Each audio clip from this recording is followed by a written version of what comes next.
la cuenta de Instagram de Arte y Cultura de la Universidad Anáhuac Querétaro. Mi nombre es Juan Pablo Lagunes y una vez más tengo el gusto de estar aquí en compañía de Felipe Ríos. ¿Cómo estás, Felipe? Encantado de estar de nuevo acá hablando de la pasión cinéfila o cinépata y además con un peliculón, ¿no? Del cual, por supuesto, se ha dicho mucho. Pero la intención de la cápsula de hoy es justamente observar Parásitos, ¿no? De Bong Joon-ho. A ver si la pronunciación en occidentalizada hace justicia. A ver si le podemos, obviamente, o lo podemos observar desde otros prismas, porque es una película que, bueno, pues obviamente por la premiación del Oscar, se elevó como uno de los clásicos contemporáneos, una película que al menos desde la evaluación occidental, es perfecta, ¿no? No le falta ni le sobra nada a esa película. Es muy correcto, una película que ha sido muy hablada a finales del año pasado y a inicios de este por lo mismo que menciona Felipe, así que vamos a iniciar, como ya es una costumbre, preguntándote qué vemos en Parásitos, Felipe. ¿Qué nos puedes decir sobre el argumento de este gran largometraje? A mí me parece muy interesante una cuestión que es a partir de Parásitos, las personas pudieron descubrir que Corea era mucho más que estas telenovelas de Netflix de adolescentes coreanos y que el K-pop, ¿no? Y además, a partir de la película, empezaron a hacer conexiones con otro tipo de cintas, ¿no? O sea, si bien habíamos nosotros tenido este largometraje muy duro, ¿no? Que se llama Old Boy, ¿verdad? Y uno que se llama Burning, que es una película, en realidad es la adaptación de un cuento de un escritor japonés, Haruki Murakami. Esta película sigue cierta tradición, de hecho, tanto del mismo director, porque no es, por supuesto, su primer largometraje, él tenía varios, y de una línea, digamos, de exploración, que era una línea social, ¿no? En la Corea del Sur contemporánea, ¿no? Y que tenía que ver con las profundas diferencias que el turbocapitalismo había dejado desde que Corea intentó alcanzar, digamos, a otros países asiáticos como Japón, es decir, la parte macroestructural, ¿no? Como ocurre también con algunos países de América Latina como Chile, ¿no?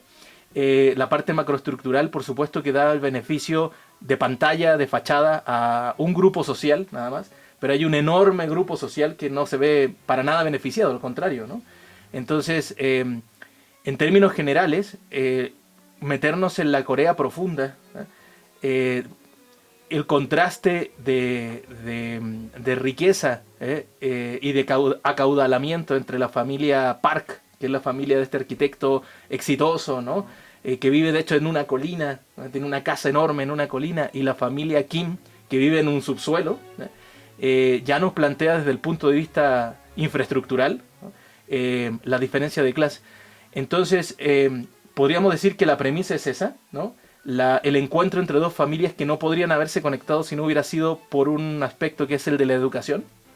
Es decir, la educación en países que tienen diferencias sociales profundas como México también es donde se cruzan, ¿no? las clases sociales, y es la historia del chico, del hijo de esta familia Kim, ¿no? De la familia que tiene una precaria situación económica, que comienza a hacer clases particulares a la hija de la familia Park, ¿no? Y eso empiezan a desencadenar una serie de cuestiones que tienen que ver con algo que en un principio, y eso es lo que me gusta mucho y supongo que a ti también, en un principio parece una comedia negra, ¿no? Sí. Es decir, los primeros 45 minutos o 40 minutos parece una comedia negra, porque todo, claro, y después da el giro, donde toda la familia Kim, ¿no? El papá, la mamá y la hermana, también se introducen en la casa de esta familia rica, esta familia caudalada, que es la familia Park, y de ahí puede venir también una interpretación del nombre Parásitos, ¿no? Exacto. Es decir, como un cuerpo extraño, como un cuerpo anómalo, se introduce en un organismo y empieza a hacer una serie de variaciones en ese organismo. Más o menos podríamos resumir así la trama. Completamente de acuerdo, Felipe. Y bueno, Bong Joon-ho es también conocido por tener películas como Okja, como Memories of Murder, pero yo me quedo mucho con Snowpiercer, una película en donde también hace crítica, sí, a las clases sociales. Así que me gustaría preguntarte, ¿a qué lo atribuyes o cómo evalúas que Bong Joon-ho tenga muy en claro que quiere atacar esa parte de las clases sociales en sus películas. Bueno, él lo ha comentado, ¿no? Tanto él como el actor principal, que es el papá del señor Kim, que se llama Song Kang-ho, que le mandamos un saludo acá porque es un seguidor de Cultura Compulsiva, por supuesto, allá en Corea. Ellos lo han comentado, es decir, su situación durante la niñez, la adolescencia y la primera adultez fue esta, ¿no? Fue la de pensar cómo cuando una sociedad no te da los medios regulares para tener una mejor situación económica, cómo encontrar los vericuetos, ¿no? Cómo encontrar, digamos, las vías alternativas para ascender, para que te vaya un poco mejor.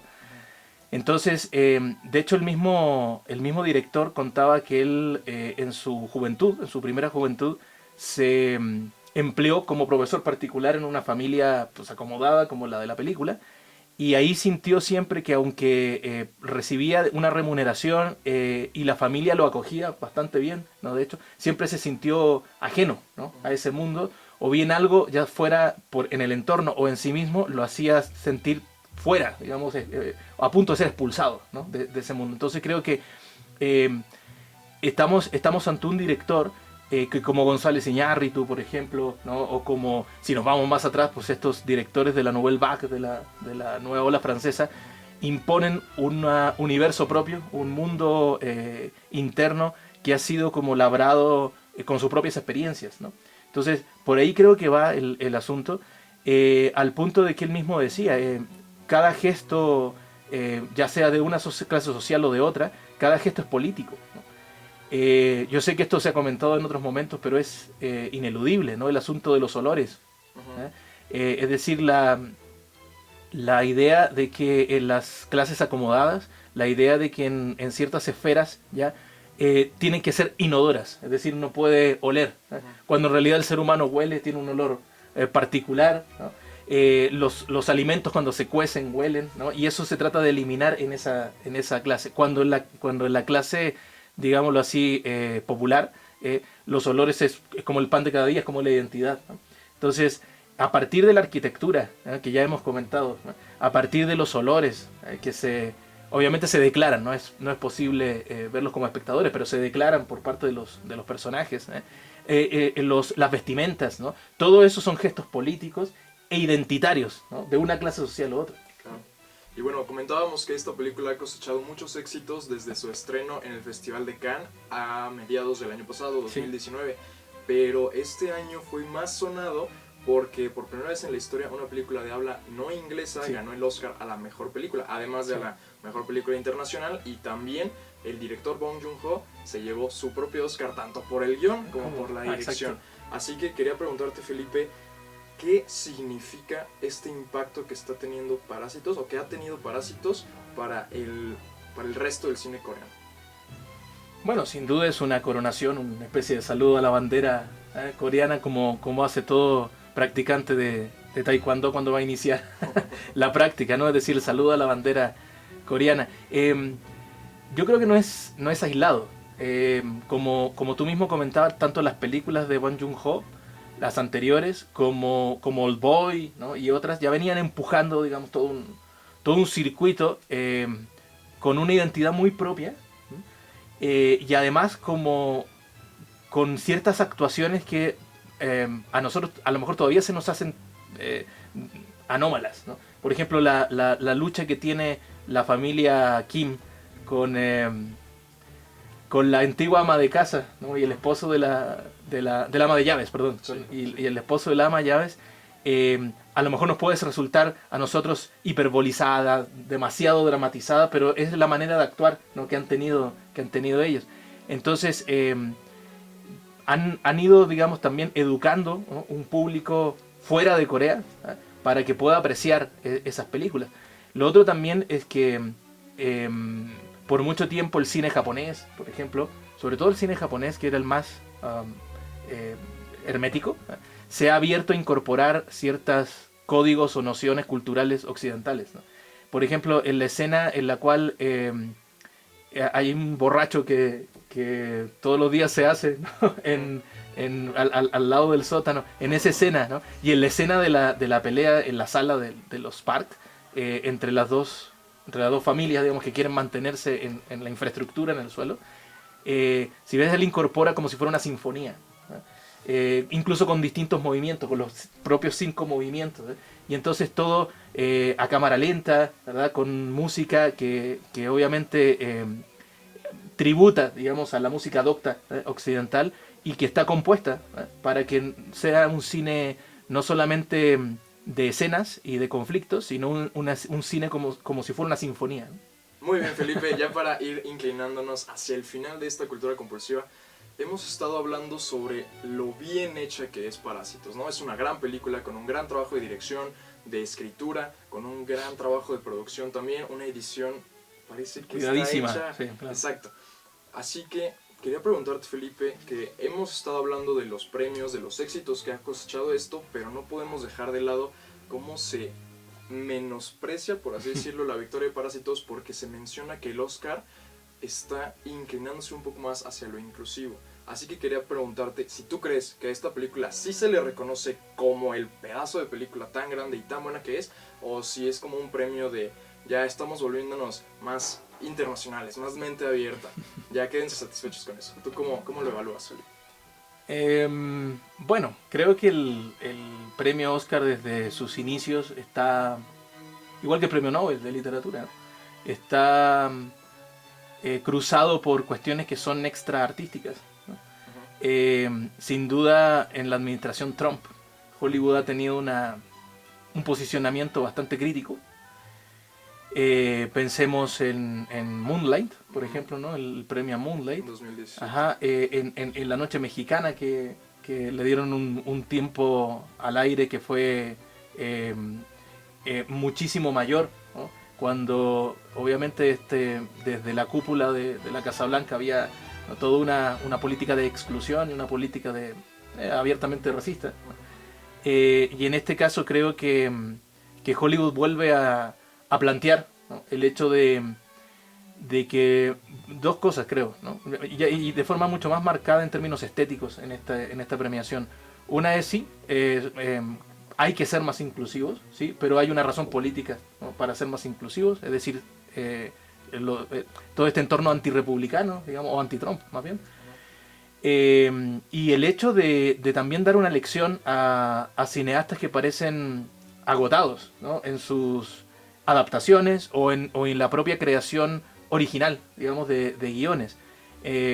Lo mismo pasa con los Óscar a Iñárritu y a Del Toro, ¿no? Entonces, de alguna forma está la misma academia, ahora sí, como haciendo su labor, que no es una labor de alabanza a la estructura, ¿no?, a la estructura de nación, sino más bien a lo único que hay que ser, digamos, respetuoso, y a lo único que hay que ser a lo único que hay que conceder, que es una película con una manufactura perfecta, o casi perfecta, ¿no? Entonces, sin duda no hay beneficio que no traiga perjuicios, y viceversa. Entonces creo que aunque se pueda hacer cierta lectura, hay que ver de dónde viene también. Una lectura de decir, bueno, esta película, el 50% de ese Oscar, la mitad del cuerpecito de ese Oscar, de esa estatuilla, es por lo políticamente correcto. Sí, pero la otra mitad es porque es un peliculón, ¿no? Y es una película que va a quedar como un clásico contemporáneo, ¿no? Ese es desde mi punto de vista. Piensa que el Nobel de literatura también en los últimos años se ha dado en términos así como las eliminatorias del Mundial de Fútbol. Cada vez hay más equipos para no dejar nadie afuera, ¿no? Entonces, ahora vamos a premiar un africano, ahora un asiático, ahora un estadounidense, ¿no? Entonces vamos como saltando de continente en continente, y además variando entre que sea hombre y mujer por un asunto parece que de equidad de género. Entonces, desde mi punto de vista, y lo hemos comentado aquí también, creo que lo que queda, el legado, es la obra. Lo que va a perdurar es la obra. Hay premios Nobel que tú los lees hoy y dices, pues por supuesto que eso se concedió por el contexto y la coyuntura política que había en ese momento, y nadie más va a leer esos tipos, ¿no? Y las películas igual. Yo creo que no, yo creo que sí perdura, Parásitos. Lo que me parece más riesgoso es la serie que están como tratando de generar con calzadora. Y digo, es un gran escaparate para el director, para que se vean sus películas anteriores, para tener proyectos y presupuestos internacionales. pero con Mark Ruffalo, una serie de parásitos, no sé, yo creo que van a meter la pata hasta la ingle, pero bueno, ya. Digo, a HBO le da lo mismo lo que cultura compulsiva. De verdad. No. Completamente de acuerdo. Y si queda alguna duda, está también la Palma de Oro en Cannes, que ganó, que ese sí no... Es indiscutible, claro. Exacto. Pues lamentablemente, Felipe, tenemos que llegar al final de esta cultura compulsiva. Creo que estamos de acuerdo en que podríamos hablar de Parásitos por mucho tiempo más. Eso ha sido todo por esta ocasión. Felipe, muchas gracias por tu cátedra, por tu... No, hombre, una conversación muy a gusto entre dos cinéfilos, ¿no? Es muy cierto. Así que nos esperamos en la próxima Cultura Compulsiva. Mi nombre es Juan Pablo Lagunes. Felipe Ríos, nos vemos entonces en la próxima recomendación de literatura.